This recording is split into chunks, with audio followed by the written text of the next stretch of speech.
You're listening to Outside the Locker Room with Mackenzie Pflum, a Hustled exclusive podcast. 1, 2, 3, 4.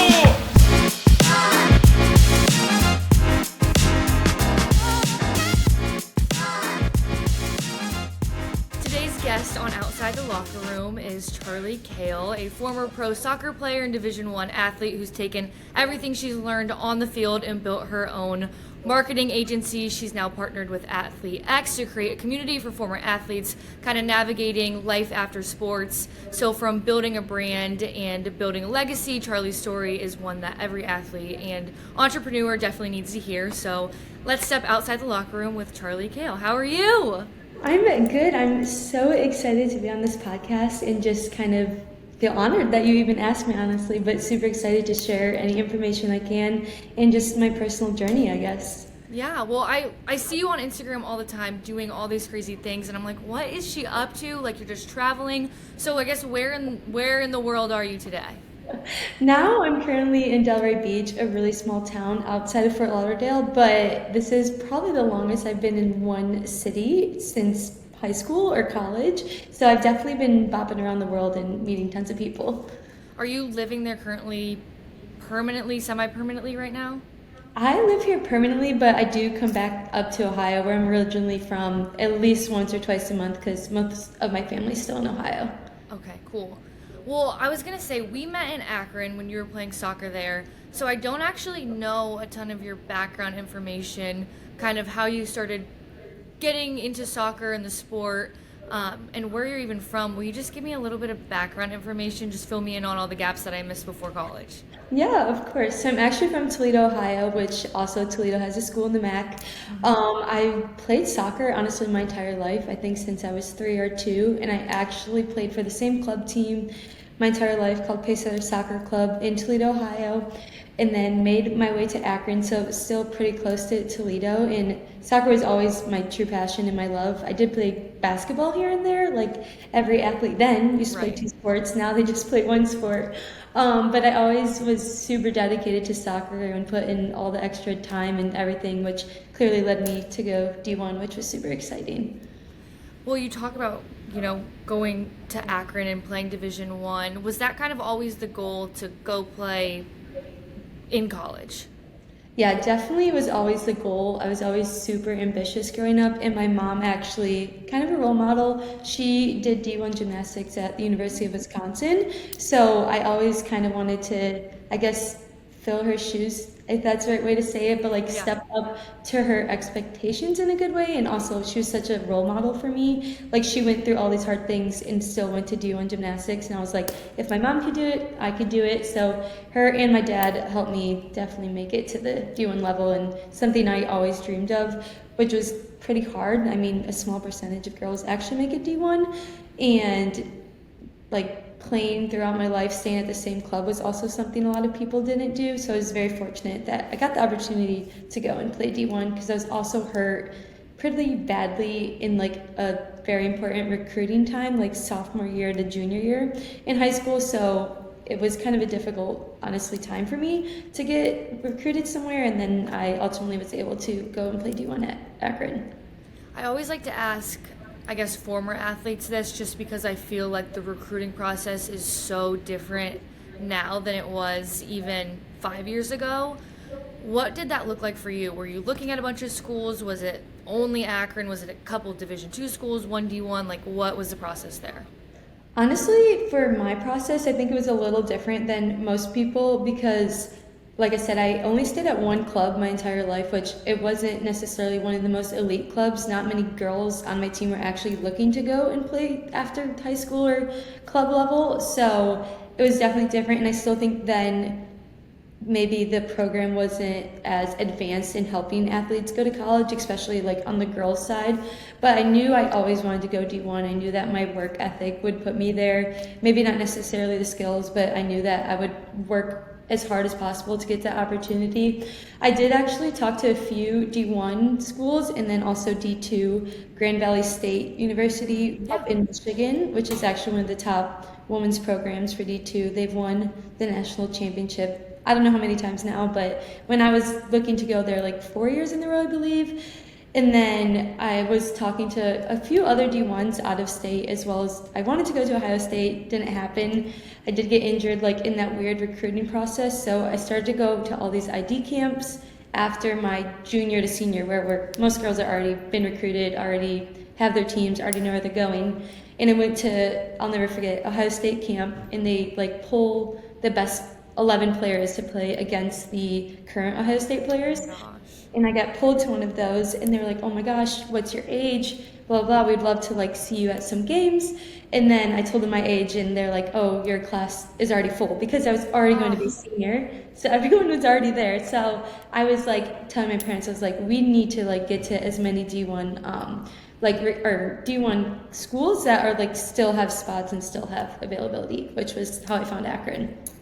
So you obviously knew that you had what it takes, I guess, to play at the Division I level. I guess talk about your experience at Akron. Did you enjoy your time there? I know some athletes go to college and unfortunately they like fall out of love with the game. I know that you went on to play professionally, but what was your experience like? So my experience, I would say, was a little bit up and down. Yeah. I definitely, well, I don't know if you know, I actually came in freshman year with a torn ACL. So I redshirted my freshman year because I was playing in these Maccabi games, they're called, basically like playing soccer for the Jewish Olympics team in a sense, overseas in Israel.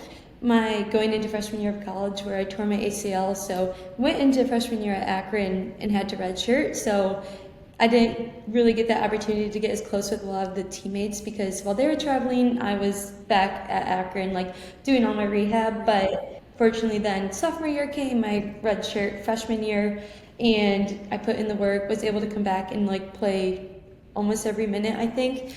But the entire experience was also weird because I love my teammates. I've loved soccer so much. I definitely think I'm a little too competitive sometimes and too into it, but that's what I worked my whole life for, was to get to the level to play D1. So I was very grateful for it, but I also think I wish I was more confident to maybe go into the transfer portal to play at a different school and play at a program where you're more respected, because I didn't always feel that, honestly.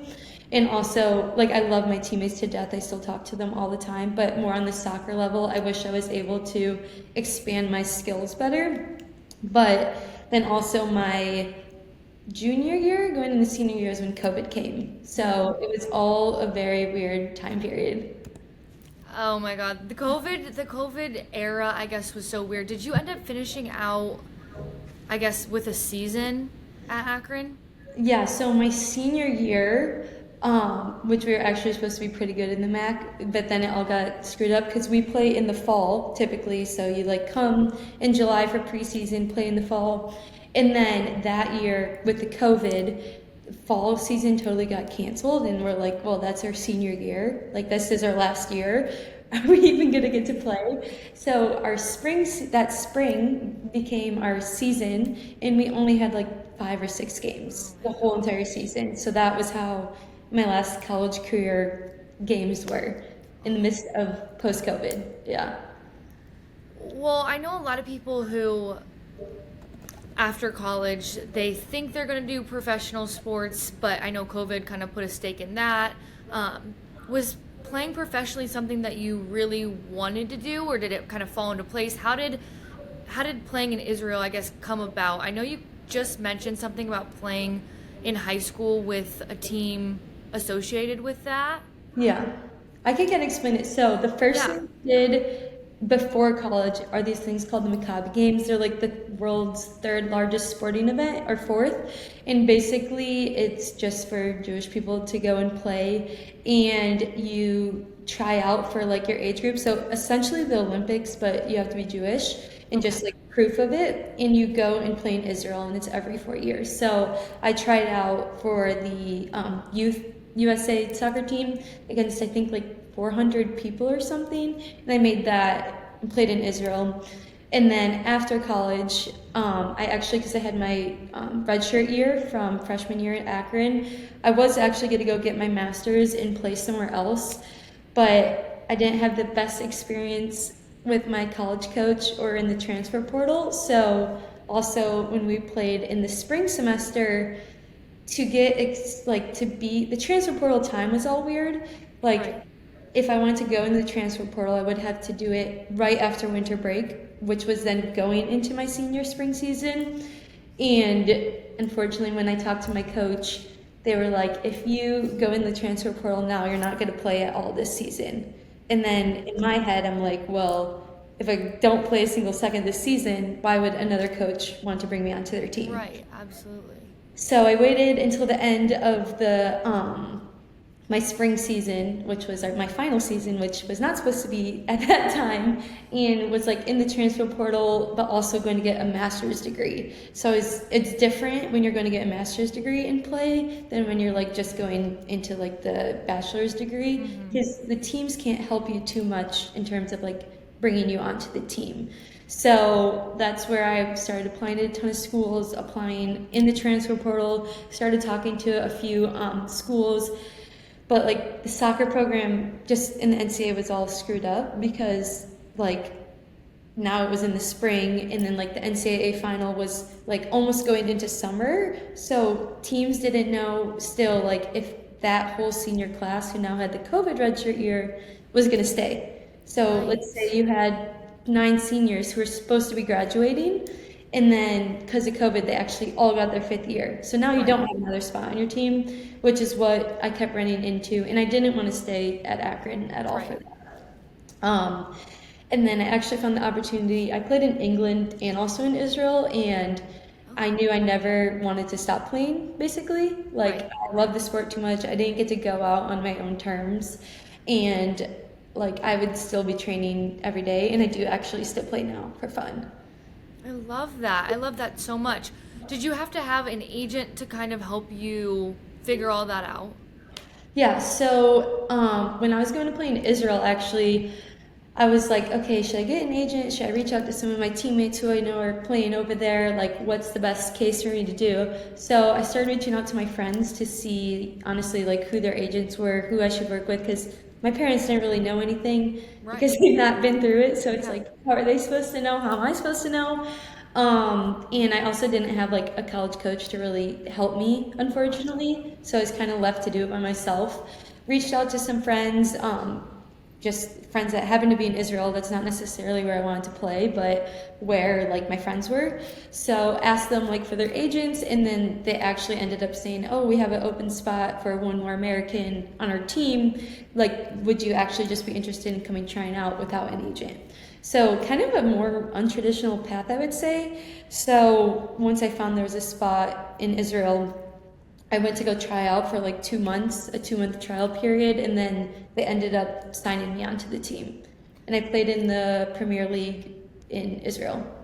I was gonna say, you talked about reaching out to some of your friends, and I know Dixon was there, which I think I met her through Lexi and Riley, and she played at Pitt. Was that somebody that you knew that was already there, already playing, that kind of helped get this all together? Yeah, so that's actually who I reached out to. I didn't know her too well. Like, I knew her through Riley and Lexi because they actually all grew up playing on the same club team together. Yeah. And Dixon played at Pitt. And then I reached out to her to see, like, hey, I know you're doing this. Do you know, like, the best way for me to get in that position? And then I actually ended up playing on the same team as Dixon, which was super fun. Did it help kind of having somebody over there that you knew in some capacity, or are you a pretty outgoing person? You don't really need those, I guess, ties? No, it definitely was helpful. Like, I'm so grateful that I knew Dixon and that she was able to, like, put a foot out for me, I guess you would say, or stick an arm out for me. But I do think, like, if that wasn't possible, I would have kept trying to find any other way. Like, I definitely would have gone and played if I didn't know someone on the team, just as much as I loved having the opportunity to play with Dixon. Was the transition from college soccer to professional a hard leap, or how was the transition even going to another country, another continent? The transition to playing was not as difficult as I thought. I actually was, because I was training so hard that summer before going to make sure I was like prepared and everything. Because a lot of girls in this league came from like big also schools in America, like Duke, Wake Forest, UNC, like big schools that were playing in the Israel League. And then I also knew if you win this Premier League in Israel, you get to go have a chance at Champions League. So I was like, well, if we're going to go play in that, that's like a massive opportunity that I could have never even dreamed of. Right. But I will say, like, going overseas was something I also always wanted to do. So I was super thankful. Like, I've always loved traveling. So that was kind of another reason I did it. And thankfully, being there with Dixon was super helpful. Like, she became one of my best friends now, as well as the other girls on the team. But also experiencing another culture was honestly amazing and one of the best experiences ever. During that time overseas, I watched you just travel like countless of places. Was that something that you did on your own or something that you were able to do with the team? How did that work? Kind of a mix, actually. So before I went to Israel, I played in England for a year and was getting my master's there. And that's actually where I got a lot of opportunity to travel because flights are like $5 over there basically. So it's just like, let's bop around everywhere. And then also when I was in Israel, Israel's like a pretty small country.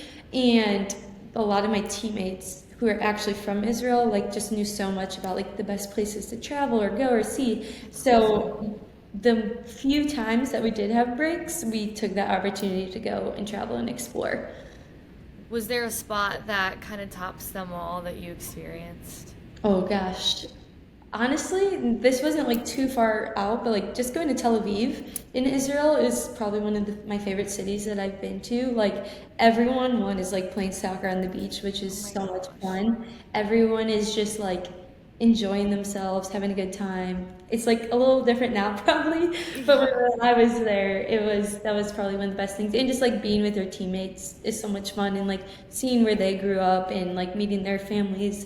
Right. And also in Israel, there's Shabbat, which is on Friday, and everything gets shut down. So everywhere else in the world, Friday's like, the busiest night to go out, go get dinner, this or that. And in Israel, Friday's like when you go and see your family or just have like small team dinners or stuff like that, which was super nice. So we also didn't play on Fridays like a lot of other countries do. So we would play Thursdays and Sundays. That's awesome. I don't know. I just think it's so cool that you got to experience another culture and just travel like that through your job. It's like a once in a lifetime opportunity. No, definitely. It was a once in a lifetime opportunity, and I would have still been playing for 20 more years at that level if I could, but I actually ended up tearing my second ACL on my other leg. Which I was going to ask you about that. So how many years did you play before that happened? 5 in between both of them. So the first one was on my right leg, and then the second time was on my left leg. And the second time sucked more because I was having like the best season ever. I was playing so well, like I was so confident. I was just like killing it in the league. Like I thought I was going to probably be able to go to like a better team. Right. And then I unfortunately tore my ACL, and also our team was like really good. We probably could have won the league. How did you handle that mentally? I mean, were you still in Israel, like doing the, I guess, recovery and the surgery and like kind of being there with your team and watching it, or were you back in America? So the funny thing was my mom was actually supposed to come visit me in Israel that week because we had 2 games. So she was coming to watch, and I tore my knee like the 3-4 days before. I didn't have the best experience there, honestly, with like the medical stuff because I don't speak Hebrew. So I would like go to the hospitals and they'd be saying all these different things that I don't understand, which was fun. But I also knew how hard it was the first time and how much I needed like my mom and like my dad and my grandma and my brother. Like they're supporting me like physically, like helping me shower, helping me go to the bathroom. Right. So I knew that I had to go home and do it. And I also trust the first surgeon that did my knee so well because I never had really any major issues. And I knew like a lot of times if you do one doctor and it works, you might as well do it again. So I ended up coming back to Ohio after. And how was your mentality through it all? Oh my gosh. Well, that was honestly probably the second toughest part of my entire life because not only did like my career end in which I wanted to continue playing forever. Like I know a lot of people say that, but like genuinely, I feel like I was that person that would still be playing for 10 more years, like would keep fighting through everything. And then I had to move home, and honestly, I was like shit, what am I gonna do? Am I gonna get a job? Am I gonna take these 8 months to a year recovery to try and go back and play again? Like, so many different things were spiraling in my head that it's like, what the heck do I actually do now?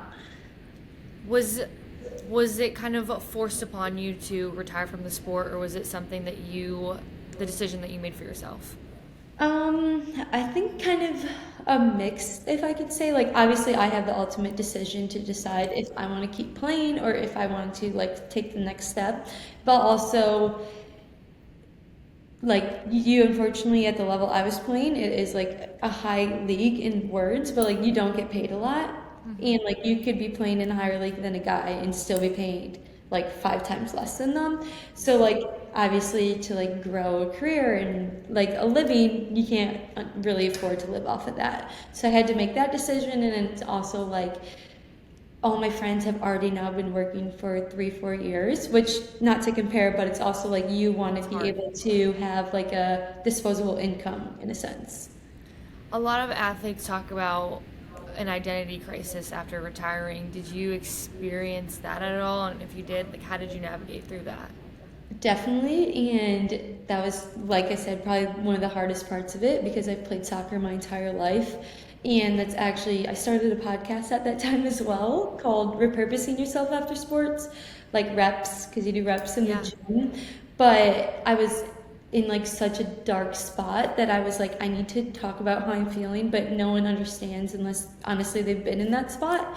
So I started interviewing other athletes, from someone that played, like, in the MLB all the way to someone that broke their leg in high school and couldn't go to college, to talk about, like, this identity that you lose. And I started doing all this research on it. I was gonna write a book on it, didn't get to it, maybe one day. Still could happen. Yeah, it still could happen. And, like, I honestly still think to this day I'm still trying to find my identity, which is, like, sounds dumb, honestly, because it's No, like, not at all. you've been done playing. It's also like I love the sport so much because I truly get to, like, be myself, like, no matter what. Were there, I mean, you talked about how competitive you are, and if you could, that you would be playing for the rest of your life. How did you see the challenges with, like, losing the intensity in the competition? How did you see that, like, play a role in how you were feeling? No, that was one of the hardest parts, and also, like, the loss of, like, my teammates and, like, my best friends. Like, Dixon was like a sister to me when I was overseas, and, like, then I just didn't have her. And this was also the first time I've lived back home, like, with my parents now in, like, 6 years, so that was pretty difficult too. But the competition and, like, the competitiveness never died, thankfully, because my mom is awesome. And, like, I swear, we were like 10 days after surgery, and she's like, we're going to the gym, right? Like, we're gonna go do arms. And I'm like, we're not going to the gym. She's like, you're coming to the gym with me. So my mom definitely helped me a lot, like, be still competitive throughout that, and, like, honestly tackle the surgery recovery by myself. I mean, if at all, how have you had soccer kind of remain in your life through the past, how many years since you had your surgery? Now almost like 2, I think, maybe a year and a Okay, half. so within those 2 years, have you done anything where you've been able to kind of invite soccer back into your life in any type of way? Actually, a lot. So Good. first, I do still play, probably too much. I try and play like 3-4 times a week in different leagues. Thankfully in Florida, like, because the weather's so nice, there's so many leagues to join and play in, which is super fun. And then I also have worked in it in a few different ways. So once I tore my ACL the second time, I actually started posting on TikTok and kind of forming a community there. And I talked about, like, the recovery of it. So I started helping other girls, like, that were tearing their knee, and, like, or not consulting, but helping them, like, with the emotional aspect and the mental health aspect, because that's even harder sometimes than the physical side. So I started staying through soccer with that. I ended up coaching for like 2 months, 8th grade girls. Hardest thing ever, honestly. Like, seriously, I was taking in all these girls' emotions. It I was was gonna say, crazy. that's that hard age, like hormonal, just through the roof, think they know everything. Yes. Oh my gosh. I would, like, go to the tournaments and we would lose, and I would go into the hotel room and cry because I'm like, oh my gosh, these girls lost because of me. And I'm like, it is not your fault, Aw, Charlie. aw. So I got to stay involved with that, and then I started, honestly, I've my path's been a whirlwind. I started doing like one-on-one personal training because no one in the town I was in was really doing that. But then I realized I didn't want to stay in Toledo, Ohio anymore, and that's why I moved down to Florida. Do you have any connections or ties to Florida, or was it kind of like put a pin on the map, gonna go here? Yeah, so my boyfriend actually got a job down here, and he played professional basketball in England, in Puerto Rico, in Ecuador, Oh my gosh. and we both kind of finished our careers professionally at the same time, like professional athletic careers at the same time, and then he got a job down here, and that's when I moved down here as well. And you started your own marketing firm there, or agency. What inspired you to do that? How did you get it off the ground? Was marketing kind of always the avenue that you wanted to go down, I guess, as a plan B? Yeah, so I mean, I studied international business in college, but I've always like loved helping people, and I've always had the entrepreneurial spirit, and I've always enjoyed like talking, honestly, and like getting to know someone like deeper than the surface level. And I found, honestly, once I started doing my own marketing for myself for the TikTok recovery, or sorry, the ACL recovery on TikTok, I realized how much one community I found, but also how much like digital marketing can truly like expand someone, and how much like reach you can be, and how many people you can help even from one small video. So I started doing it for myself, and then I just started going to businesses and honestly asked them to give me the chance. And now I have a full-blown agency called Kale Creatives, and we basically help everyone with their digital presence, all the way from like landscaping, and I actually still get to work with a few soccer clubs as well. So I think everything I learned through soccer and like the hustle and the grind is like what I've taken into literally starting this marketing agency from nothing besides my phone. I'm gonna need to like contact you because I'm so bad at marketing myself, and I get on myself so much because I'm like, I'm a young girl, like you think this would be something that I'd love to do, and especially with my job, like I should be so much better at it, but it's a chore. And I will be reaching out to you for advice, all the advice. No, it's so hard. People don't realize. I don't think like social media nowadays, even though we do more than just social media, is a full-time job, hence why people get paid millions for it. Right. But it's like, I think at the end of the day, the most important thing, like in your position or my position, is just being authentic and relatable. Like someone out there is going to relate to you in some way. My boyfriend always tells me this. He's like, Charlie, if like even though there's like a professional basketball player, that doesn't mean that other people stop trying to become professional basketball players. And I kind of took that advice into the social media world, because like just because, let's say, there's another fitness influencer out there doesn't mean there can't be another one in a Right. sense. So like in your position, what you're doing is still so unique to you, you know?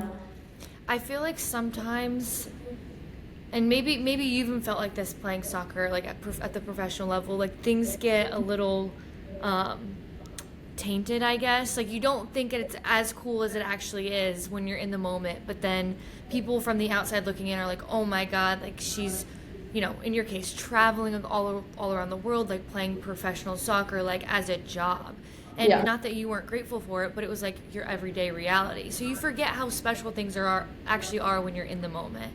And 100%. people, I mean, I did one video where I just did like a follow along with me just to try and like get a groove, and people were like, oh my god, you have the coolest job. And I'm like, I guess from the outside looking in, it probably does seem so amazing. I mean, it is an amazing job. I'm so lucky and blessed. But, you know, things get tainted when you're in it, I think.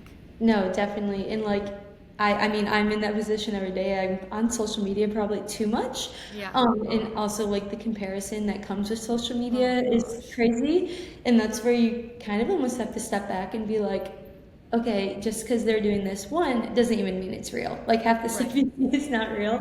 And two, if it is real, like good for them. I've learned not to see it as like comparison, but more like inspiration about like what I could be doing for myself. Have you had a campaign or a project that you've worked on that you're especially proud of, or that, I don't want to say outshines the others because I'm sure they're all amazing, but one that you were really, really proud to be a part of? Yeah, so actually that's the company I'm now a partner of, called AthletEX. We are a community for former college and professional athletes. So basically, 2.5 years ago, whenever I came home from Israel, I started doing that podcast, interviewing athletes. I met someone named Taylor Cohen, who at the time was just starting AthletEX. She's the founder. And I just interviewed her because someone was like, hey, you should interview this girl on your podcast. She seems to be doing something super similar. So I was doing all this research about mental health side, like the transition, the identity loss, your purpose loss, your community loss, like the drive loss, like all this stuff. And she was basically building the same thing called AthletEX. And we did the interview, it went great. And then after I was like, hey, if you ever like need support in any sort of way, I'd be more than happy to help. So it started off as like just small little things here and there, little involvement honestly with the company at all. And at that point, like it's a startup, so she was like still figuring everything out. And then eventually she's like, hey, would you actually want to, I know you have a marketing agency, would you guys want to help out with the socials? And I was like, yes, of course. It's definitely in like this space, or I would say if you're like in a niche thing, like being a former college athlete is a niche thing. It's not like every athlete in the world, like everyone that goes to the gym or everyone that's done a marathon. It's still this niche thing. So it's hard to like market to those people if you've not actually been in the position. So I was like, yeah, this sounds great. Like I've been in this position. I was doing the podcast on it. I would love to help out. So for about 1.5 years, I was just doing the social media, and then it slowly started doing more and more and like giving my opinion more. And then a few months ago, she actually asked me to be partner so we can truly like expand the company and help former college and professional athletes everywhere. I love that. I want to know, like, what do you think that former athletes need the most when they leave the game, and how do you think AthletEX is trying to meet those needs? Definitely, and that's something we are studying and looking into every single day because it is always changing. First off, like, so at AthletEX, we have like a few main things. We try and keep it fun and like still like branded as athletes, because once you're an athlete, honestly, you're always an athlete. So we are now hosting events, like community events for people to meet like in real life, because the hardest thing is when you're done, no matter if you were like a sprinter and you were more of an individual sport, you still had that team when you went into the locker room to hang out with, or when you went home to have like team dinner. So our whole thing is now these things called AX Game Days, which are basically like a fitness or wellness thing, recovery portion, and a social event. So like a game day in college, but now for after college. We'll have a workout session, whether it's Pilates all the way to HIIT class, all the way to a strength class. Then we'll have like a recovery part, just like in college you had a training room where you would go to like the athletic trainers to go in the ice baths. We'll have that part, which will be like with ice baths. We're actually having like physical therapists and massage therapists on site for the recovery aspect. And then comes along with the social aspect. So like you had team dinners in college, now you get to hang out with these former college athletes in your city, and like we'll have lots of products there, lots of like providers of different services and like food and beverages and all that stuff. Do you have a story, or I guess an event that you think captures the impact you've seen from that community so far? Yeah, we definitely get a lot of messages. Well, one, like so many people post about how like no one talks about how like you lose your identity after sport, or no one talks about how hard it is to leave your team, or no one talks about like the transition out, which I think is really true. People talk about it, but no one actually puts like an actionable step to something.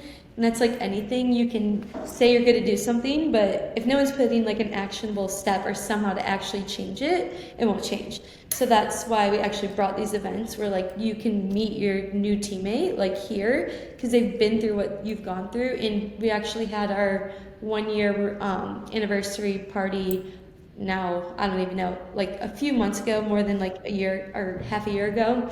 And like we would have athletes coming up like, oh my gosh, I just moved to the city, to New York City, and I've not been able to make any connections, and everyone here has been the same. So like truly meeting someone that understood actually what you're going through. And so many people just let us know like, I needed this, or I've really been looking for a community like this. It's just super like-minded individuals that are now being able to find easier connections. It sounds like what they're doing is amazing, and I hear so many athletes, like you said, former athletes, talk about that identity crisis after leaving the sport. So thankfully, I never had to deal with that because I don't think that I would have dealt with it well.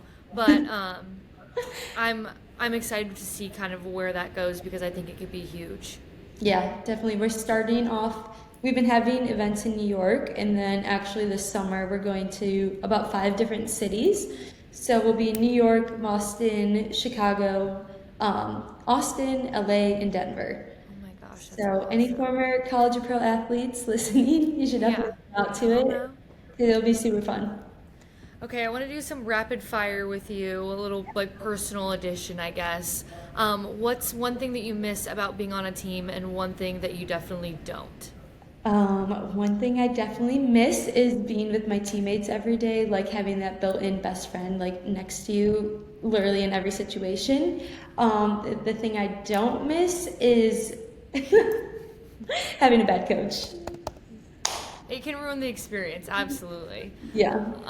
A pregame ritual, or we'll say postgame, that you maybe still keep in your life today a little bit. Okay, this might be a weird one, but I always showered before a game, which a lot of people don't do, but I just like to feel like very clean and like fresh. And now I think I take that into my day-to-day life because I always like want to start off my day like super fresh and like rejuvenated in a sense. No, makes sense. Makes sense. Okay, a favorite failure, so like something that maybe didn't go as planned but taught you everything. Oof, that's Loaded question. that is a hard question. A failure. Honestly, I feel like I fail every day, and then I just reteach myself like how to do Hey, better at that. sometimes that's what you need is, I mean, you can only fail to succeed, so. Yeah.